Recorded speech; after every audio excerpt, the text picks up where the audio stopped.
Na-experience mo na ba yung tumingin sa salamin sa 10 oras ng gabi pagkatapos ng hiwalayan at tanungin ang sarili mo, bakit parang ako pa yung talo? Kahit ikaw na ang iniwan, ikaw pa rin yung gulong-gulo. Nagre-replay ng lahat sa isip mo, iniisip kung saan ka nagkulang. Samantalang siya, parang ang gaan lang, parang okay lang na mawala ka. Pero eto ang katotohanan, hindi ka talo, hindi ka mahina, pero may kailangang magbago. Kasi kung umaasa ka na ang no contact lang ang sagot, na basta hindi mo siya i-message o i-chat, ay kusa na lang siyang babalik na may pagsisisi, malaki ang kulang sa pananaw mo. Walang saysay ang katahimikan kung sa puso mo ay umaasa ka pa rin na babalik siya. Kung tuwing may post ka sa social media, ay may halong intensyon na sana makita niya. Kung deep inside gusto mong mapansin niya na, uy, okay na ako para matrigger ang guilt o curiosity niya. Pero alam mo kung ano talaga ang bumabasag sa ego ng taong nang iwan sa'yo. Hindi yung pagka-miss nila sa'yo. Hindi yung kung gaano ka katahimik. Hindi yung pag-unfollow mo. Ang tunay na ego crusher, yung wala ka ng pakialam. Yung kahit makita kang masaya, hindi mo ginagawa yon para sa kanila, kundi dahil ikaw mismo, binuhay mo ulit ang sarili mo. Kaya sa video na to, hindi lang natin pag-uusapan ang no contact bilang taktika. Hindi ito laro, hindi ito pakul, ito ay pag-reclaim ng sarili mong dangal. Hindi mo kailangang magpakamartir para mahalin ka. Hindi mo kailangang mag-explain kung bakit nasaktan ka. At lalong hindi mo kailangang hintayin silang ma-realize ang halaga mo. Gusto mong durugin ang ego nila? Hindi sa pamamagitan ng salita, kundi sa transformation mo. Pero bago ang lahat, shoutout muna sa lahat ng solid at loyal na subscribers. Kayo ang dahilan kung bakit patuloy akong gumagawa ng ganitong klaseng content. I-comment mo naman kung saang lugar ka nanonood. Nakakatuwang makita kung gaano nakalawak ang naabot ng komunidad natin. At syempre huwag kalimutang mag-subscribe para sa mas marami pang makabuluhang videos tulad nito. Balik tayo sa topic. Una sa lahat, burn the illusion. Lahat tayo guilty rito. Kapag iniwan tayo, hindi lang yung tao ang namimiss natin, kundi yung version ng taong yon na binuo natin sa isip natin. Tandaan mo, you're not grieving the real person, you're grieving your fantasy of them. Oo, mabait sila noon. Oo, may mga masasayang alaala. Pero totoo rin na sinaktan ka nila. Totoo rin na hindi ikaw ang pinili. Hindi sila yung taong binuo mo sa isip mo. At lalong hindi sila ang sagot sa what if mo. Hindi mo sila dapat i-idolize. Hindi mo sila dapat i-idealize. Instead, ilantad mo sa ilaw ng katotohanan. Sino ba sila nung mga huling araw niyo? Paano ka ba nila tinrato habang lumalaban ka? Paano ka ba nila pinatahimik habang ikaw ay umiiyak? Minsan, kailangan mong masaktan sa katotohanan para matauhan sa illusion. At kapag nasunog na ang ilusyon na yon, dito papasok ang tunay mong lakas, maging emotionally unreachable. Hindi sapat na hindi mo sila kausap. Dapat wala silang access sa emosyon mo. Walang reactions, walang parinig, walang hint na umaasa ka pa rin. Kasi habang nagpaparamdam ka ng kahit anong signal, galit, lungkot, passive-aggressive quotes, mas pinapalakas mo ang ego nila. Alam mo yung ganon, post ka ng hugot tapos iniisip mong mababasa nila. Pero sila, walang pakialam. Pero deep inside, fulfilled sila. Bakit? Kasi ang ego nila buhay pa rin sa'yo. Pero kapag wala na silang maramdaman na connection sa'yo, tahimik ka hindi dahil umaasa, kundi dahil wala ka ng emosyon na binibigay. Doon sila natutulala. Ang ego, gustong-gusto ng reaksyon. Validation, attention, kahit galit gusto niyan. Kaya kapag wala ka ng binibigay, doon sila nauubos. Ang lakas ng isang taong hindi kailangang ipakita na malakas siya. Hindi mo kailangan i-post. Hindi mo kailangan i-broadcast. Kasi ang transformation mo, masyado nang malalim para sukatin ng panlabas na validation. Ganyan ka dapat. Hindi lang tahimik at malayo na. Tahimik pero disiplinado. Tahimik pero buo. Hindi ka na naghahabol. Hindi ka na nagbabantay. Hindi ka na umaasa na mapansin. Kasi talaga namang okay ka na. Para sa sarili mo. Hindi para sa kanila. At ito pa, habang iniisip nila kung bakit bigla kang nawala. Habang hinihintay nilang magparamdam ka ulit. Habang nagtataka sila kung bakit hindi ka nakagaya ng dati. Doon sila nababasag. Doon mo pinaparamdam na wala na silang hold sa'yo. Hindi ka bitter. Hindi ka galit. Hindi ka nagmamakaawa. You're just gone. At yan ang hindi kayang tanggapin ng ego na sanay na umiikot ang mundo mo sa kanila. Kaya kung iniisip mong sapat na ang no contact, i-level up mo. Gamitin mo ang katahimikan bilang salamin. Hayaan mong makita nila ang sarili nilang desisyon. Hayaan mong ang pagkawala mo ay maging tanong na hindi nila masagot. Hindi mo sila kailangan para mabuo ka. Ang kailangan mo, ikaw. At sa susunod nating usapan, pag-uusapan natin ang isa pang parte ng prosesong ito. Kasi kung akala mong tapos na ang laban sa katahimikan lang, nagkakamali ka. Marami pa tayong tatahakin para mas lalo mong maramdaman ang lakas na galing sa loob. Yung hindi kayang baliin kahit ng taong minsang mahal mo. Dahil hindi ito tungkol sa kanila. Ito ay tungkol sa iyo. At sa kung sino ka na ngayon, dahil pinili mong bumangon, hindi para mapansin, kundi para lumaya. Ikaw ang laban, at ikaw rin ang panalo. Alam mo yung isa sa pinaka-misunderstood na hakbang ng isang tao pagkatapos ng breakup? Yung akala nila na ang pagpuputol ng contact, yung silent treatment, yung biglang pagkawala, sapat na para magising yung ex. Para mapaisip siya, para maramdaman niyang may nawala. Pero ang totoo, kung ang katahimikan mo ay may halong sana mapansin niya, kung ang pagkawala mo ay isang disguise na paraan para maramdaman ka pa rin, hindi yan tunay na no contact. That's still ego. That's still attachment. At ang taong sanay sa validation, mararamdaman at mauunawaan yan. Ito yung punto kung saan kailangan mong maging tunay na unreachable. Hindi lang physically, pero emotionally, mentally, spiritually. Kasi kung gusto mong matamaan ang ego ng taong iniwan ka, hindi sapat na hindi ka nagpaparamdam. Kailangan niyang maramdaman na kahit anong gawin niya, wala na siyang access sa kung sinong tao ang meron ka ngayon. Yung dating ikaw, laging available, laging handang magpatawad, laging naghihintay, wala na. Patay na siya. Ang natira na lang ay yung taong mas pinili ang katahimikan, disiplina at paglago kaysa sa mga laro ng validation. Hindi mo kailangang ipakita na okay ka na. Hindi mo kailangang i-post na may bago kang routine o na nasa gym ka na o na may bago kang kasama. Dahil ang tunay na pagbabago, tahimik. Hindi siya pang content, hindi siya pang flex. Ang tunay na transformation, nararamdaman. At masakit yun para sa taong akala niya ay hawak ka pa rin niya. Ito yung tinatawag kong mastering the void. Yung moment na wala kang ginagawa, kundi harapin ang sarili mo. Walang kausap, walang closure, walang distractions. Ito yung pinaka-uncomfortable na bahagi ng proseso, pero ito rin ang pinaka-makapangyarihan. Habang siya ay nagpa-party, naghahanap ng bagong kakulitan, nagpo-post ng living my best life moments, ikaw, tahimik mong binubuo ang sarili mo. Hindi dahil gusto mong makita niya, kundi dahil ayaw mo nang maging parehong tao na nagdusa noon. At dito ka nagiging unpredictable, mysterious, untouchable. May mga gabi siguro na mapapaisip ka, mahal ko pa ba siya? Na-miss ko ba siya? O na-imiss ko lang yung version ng sarili ko nung kasama ko siya?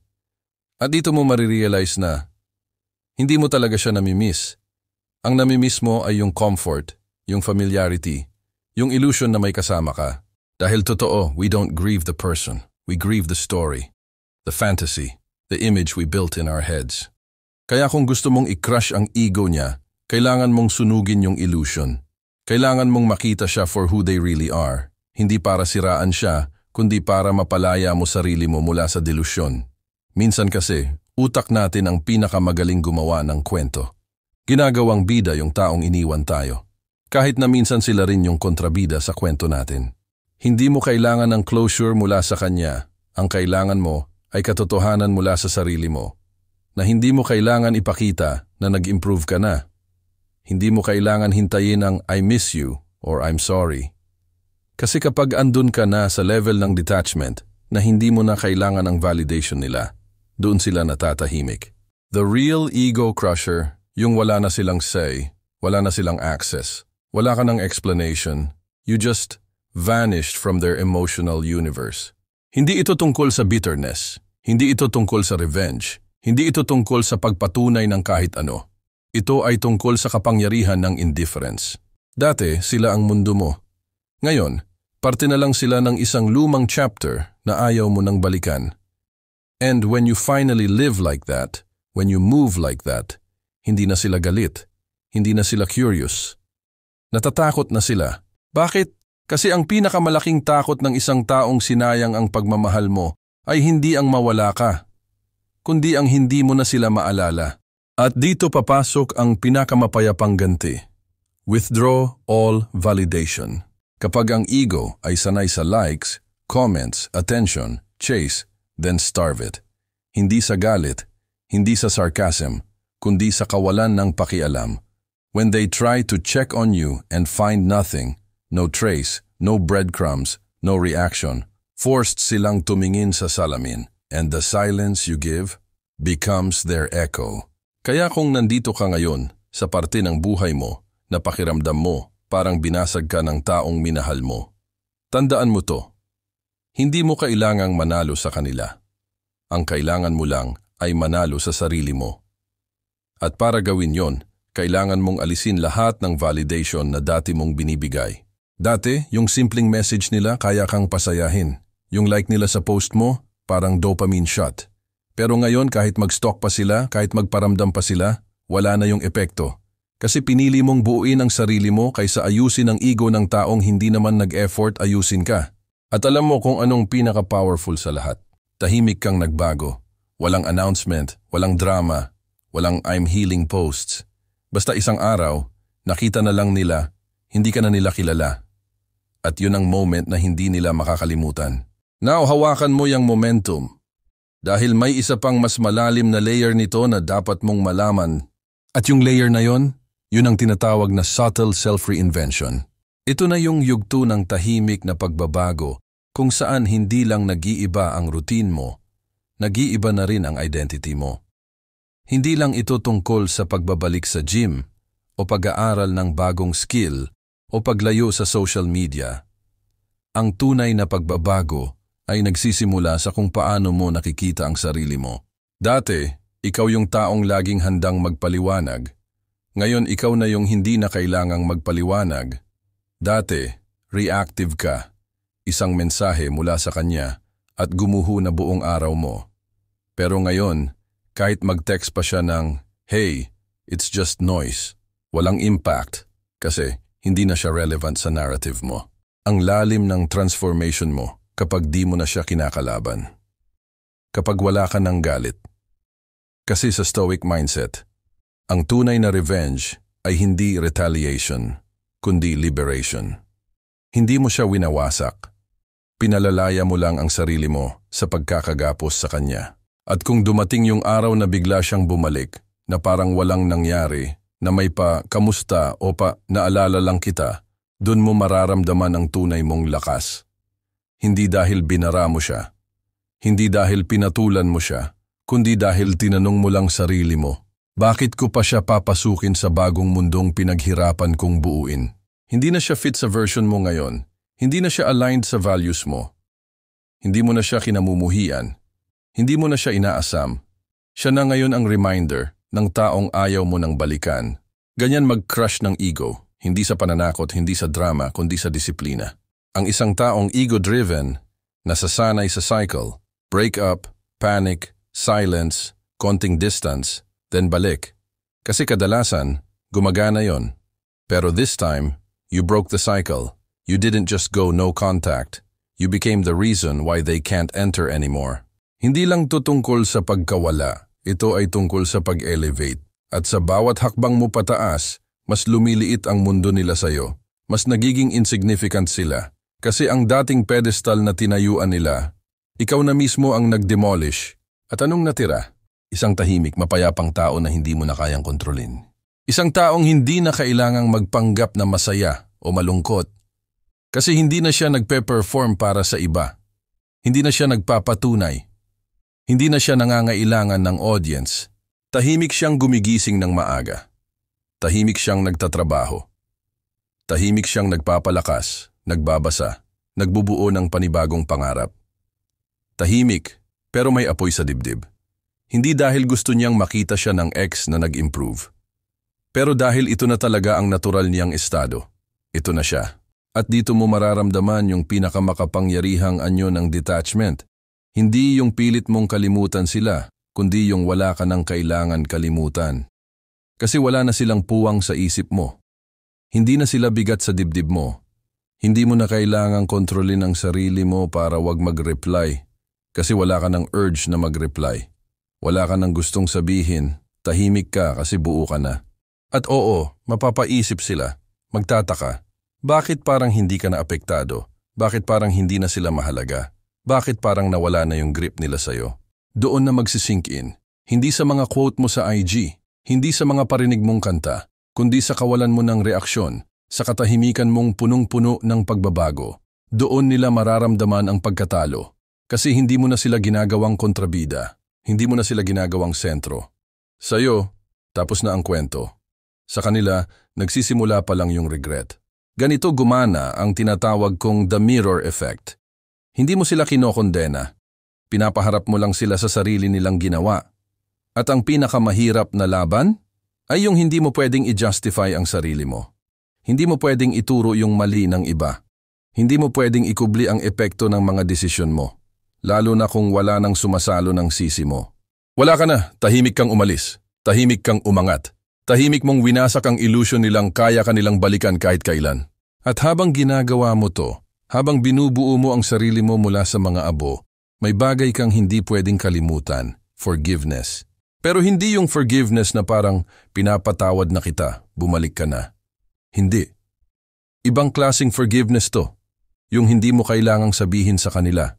Yung hindi mo kailangang i-post. Yung forgiveness na para lang sa'yo. Para sa sarili mong katahimikan.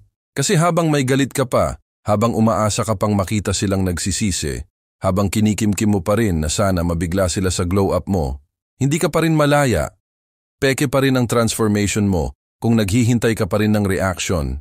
Ang tunay na detachment ay kapag wala ka ng hinihintay. Forgiveness is freedom, and freedom is the real revenge.